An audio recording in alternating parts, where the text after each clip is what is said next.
كانوا قليلا من الليل ما يهجعون وبالأسحار هم يستغفرون. Assalamualaikum Ustaz, saya ingin tanya gimana baiknya seorang akhwat melaksanakan sholat, lebih baik di rumah atau berjamaah di masjid?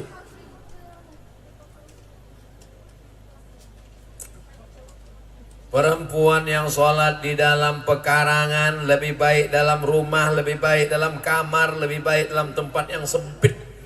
Dalam pekarangan lebih baik dalam rumah, lebih baik dalam kamar, lebih baik dalam tempat yang sempit. Tapi jangan lupa ada hadis lain. Apa kata Nabi ketika meluruskan shaf? Sawu sufuf, luruskan shaf. Sebaik-baik shaf laki-laki di depan, sebaik-baik shaf perempuan di belakang. Kira-kira Nabi ngomong gitu, ada nggak perempuan di masjid waktu itu? Sebaik-baik shaf laki-laki depan, sebaik-baik shaf perempuan di belakang. Ketika itu perempuannya ada apa nggak ada? Ada. Kalau nggak ada pasti kata Nabi, sebaik-baik shaf laki-laki depan, yang perempuan pergi pulang. 2. Pergi bapak ibu ke Madinah nanti haji dan umroh melalui apa? Travel Thaibah. Sampai di sana masuk ke Taman Raudhah, menghadap ke kiblat, tengok di sebelah kiri. Babun Nisa, pintu perempuan. Pintu perempuan itu bukan sekarang. Zaman Umar bin Khattab, kalau ada laki-laki masuk dari pintu perempuan dicambuk pakai rotan. Itu menunjukkan kira-kira ada nggak perempuannya waktu itu? Ada. Apa ada ditulis di situ? Babun Nisa, dalam kurung jin saja. Artinya perempuan ada sholat di masjid, tapi syarat dan ketentuan berlaku ketat. Perempuan ke masjid itu syaratnya ketat. Jangan sampai menimbulkan fitnah. Ini sholat maghrib ke masjid, datang jam 6 pakai celana sempit. Mukenanya di rambutnya gerabang dari rumah. Hair dryer nggak ada, ngeringkan rambut sekali. Sampai ke masjid, pakai celana sempit. Yang mau ke masjid orang tua ngelengok itu masuk parit ya. Sampai ke masjid zikir. Jangan ngomong. Ada kawan saya, aku tadi ceramah di masjid, terus jamaah belum datang, dari balik tirai itu aku dengar perempuan di masjid itu. Pantesan Nabi melarang perempuan ke masjid. Kenapa? Mereka bukannya baca Quran zikir.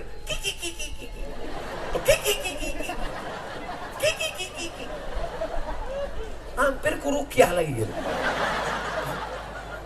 Andai saya cepat masuk masjid dengar suara itu, saya rukyah dari balik dinding. Allahu la ilaha illa qayyum la ta'khudhuhu sinatun.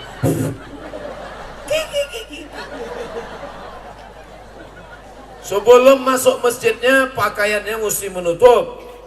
Zaman Nabi dulu perempuan sholat ke masjid bimurutihinna, mereka tutup pakai kain sampai tidak bisa dibedakan mana laki-laki mana perempuan, rapat tidak nampak matanya.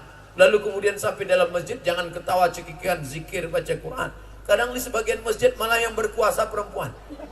Nggak berani iqamat sebelum ada ibu-ibu merintah dari belakang. Qomat!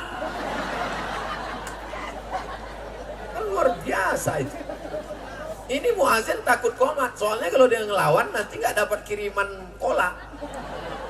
Oleh sebab itu maka saya tidak mengatakan perempuan nggak boleh ke masjid. Tapi saya tidak juga mengatakan silakan ke masjid. Tapi win-win solution, jalan tengah. Boleh, syarat dan ketentuan berlaku. Baca buku 30 fatwa seputar Ramadan, ditulis oleh Abdul Somad LCMA. Download di internet, Play Store, enter, dapat. Gitu kalau ngaji sama Ustadz milenial. Assalamualaikum Ustadz. Waalaikumsalam.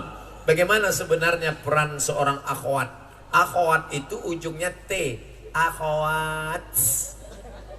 Di sini D, akhwad. Yang D itu qul huwallahu ahad, Allahu somad. Bagaimana seorang akhwat muslimah di luar rumah dalam berdakwah atau kadar urusan di luar rumah? Tapi saya dengar hadis sebaik-baik perempuan itu di dalam rumah. Wa qarna fi buyutikunna, wahai perempuan menetaplah engkau dalam rumah. perempuan tetap dalam rumah. Tablik akbar nggak boleh, pergi pulang. Nabi melihat Asma itu saudara kandung Aisyah, memikul makanan onta dan makanan kambing, dan Nabi tidak marah. Nabi nggak mengatakan, hei Asma pulang ke rumah, tapi Nabi malah membantunya. Itulah hadis takriri, menunjukkan perempuan boleh keluar rumah bekerja beraktivitas dengan syarat dan ketentuan berlaku. 5 syaratnya. Pertama, tidak bersolek-solek jahiliyah. Jangan sampai ibu besok keluar rumah mukanya sebelah hijau sebelah biru. Pulang suaminya ngamuk, siapa yang nempeleng kau tadi? Mohon maaf bang, salah make up. 2, la yakhluwanna rajulun ma'amra'atin illa ma'adhi mahramin. Jangan berdua-duaan dengan laki-laki yang tidak mahram. Masalah sholat saya ikut Quran Pak Ustaz. Masalah zakat saya ikut Quran Pak Ustaz. Masalah haji saya ikut Quran Pak Ustaz. Tapi masalah berdua-duaan ini rasanya nggak apa-apalah Pak Ustaz. Udah seperti kakak saya, sudah macam abang saya, sudah macam adik saya. Ingat, berawal dari macam, berakhir dengan macam-macam. 3, la tusafiranna mura'atun. Tidak boleh musafir pergi. Kepala dinas melepas, pimpinan perusahaan melepas, GM melepas karyawan pergi keluar kota, silakan berangkat. Ternyata berdua-duaan, na'udzubillah min dzalik. Yang keempat, tidak lain tidak bukan adalah apa dia? Itulah yang disebut jangan sampai la yadribna bi arjulihinna. Jangan memukulkan kaki ke lantai. Perempuan nggak boleh memukulkan kaki ke lantai, dipakai gelang kaki gemerincing. Lewat di depan, kerincing, kerincing, kerincing, kerincing, kerincing. Andai saya sedang tausiah, tiba-tiba lewat perempuan pakai kaki gemerincing, kerincing. Semua mata nggak ada yang lihat saya, semua ngeliat kaki dia.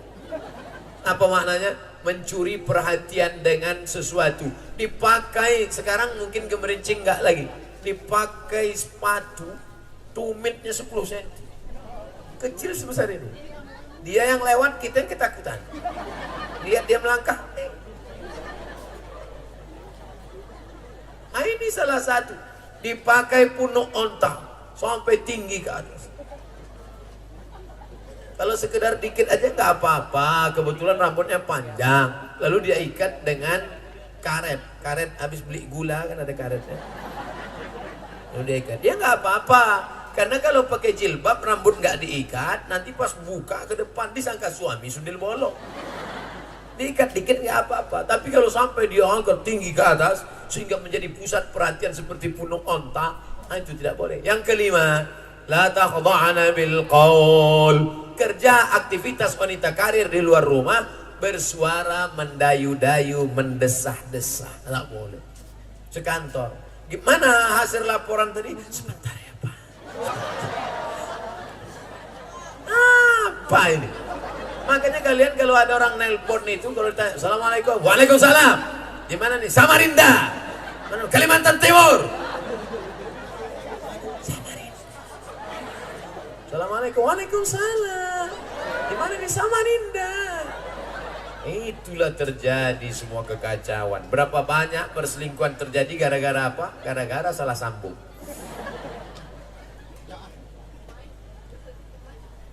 Assalamualaikum Ustaz. Waalaikumsalam warahmatullahi wabarakatuh. Bagaimana cara menasihati orang tua yang selalu gemar nonton audisi dangdut?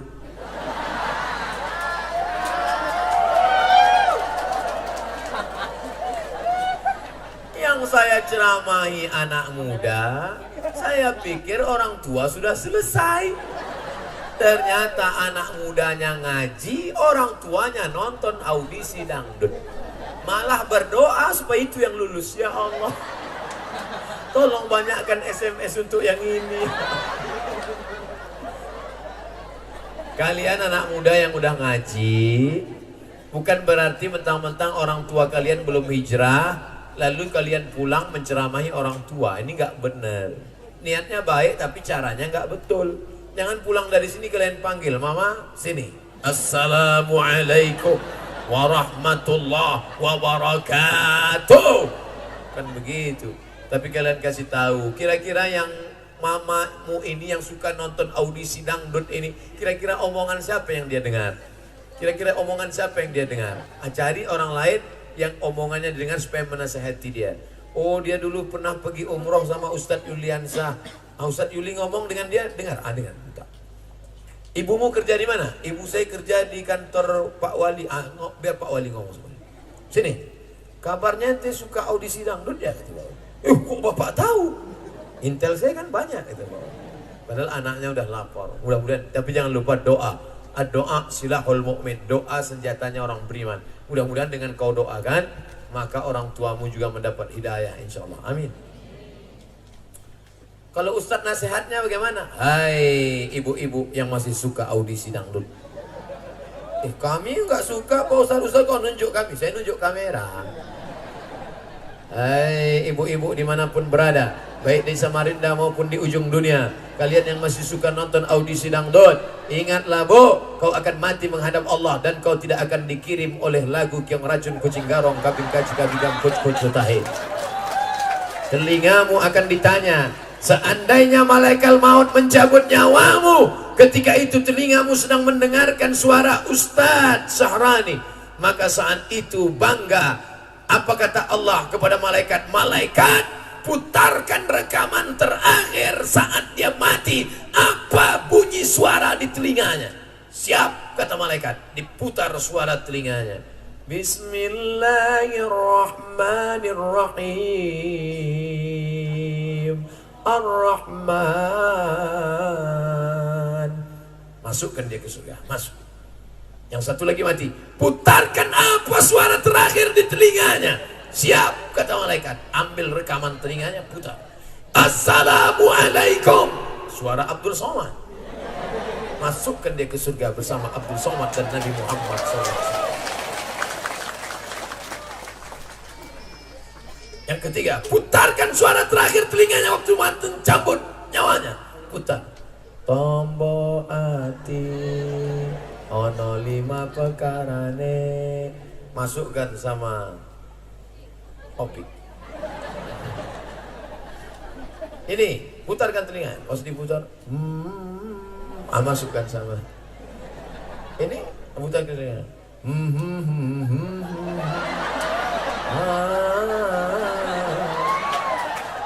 Masukkan sama Amitabh Bachchan, Sanjay Dutt, Kuch Kutahi, Kabika Cika Bigam. Almar'u ma'aman ahab, orang akan bersama dengan siapa yang dia cintai. Wahai ibu-ibu yang masih suka audisi dangdut, kau akan bersama dengan penyanyi dangdut yang melihatkan kakinya, yang melihatkan betisnya, yang melihatkan bupati buka paha tinggi-tinggi.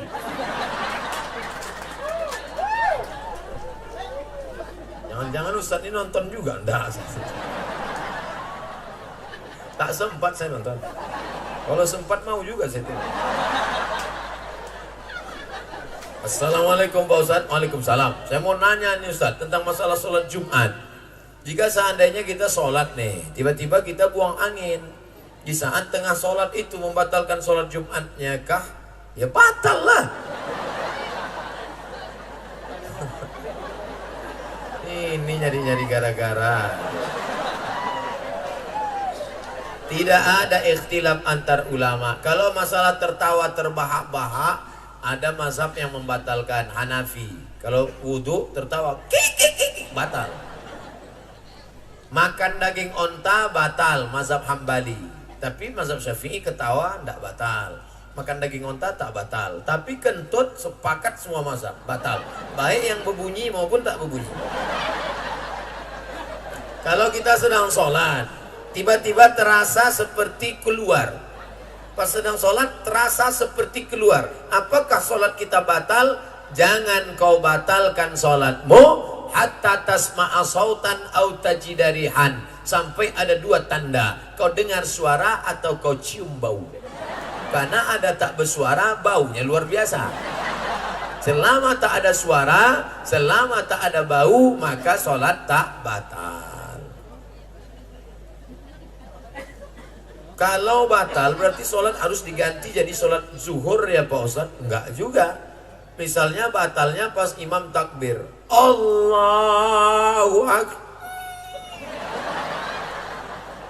Cepat engkau keluar, kau ambil wudhu.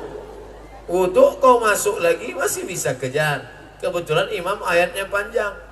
Wasari'u ila maghfiratin min rabbikum.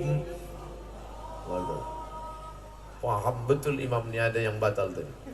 Nah, kalau bisa masih kau kejar, kau kejar. Assalamualaikum Ustaz, ingin nanya, dosa nggak jika wanita motong rambutnya seperti laki-laki?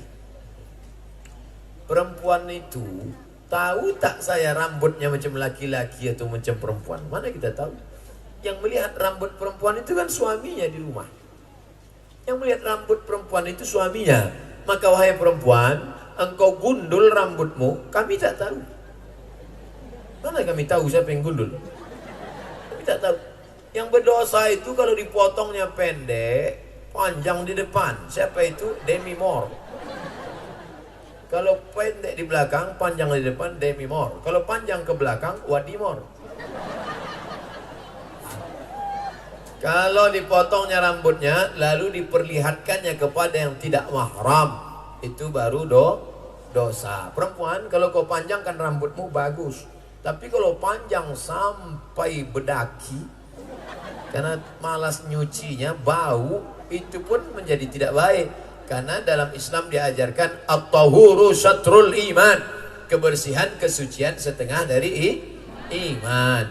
Oleh sebab itu, kalau suamimu mengatakan, "Dek, potong rambutnya ya, abang nengok kau rambut panjang ini macam kuntilanak, aku tengok."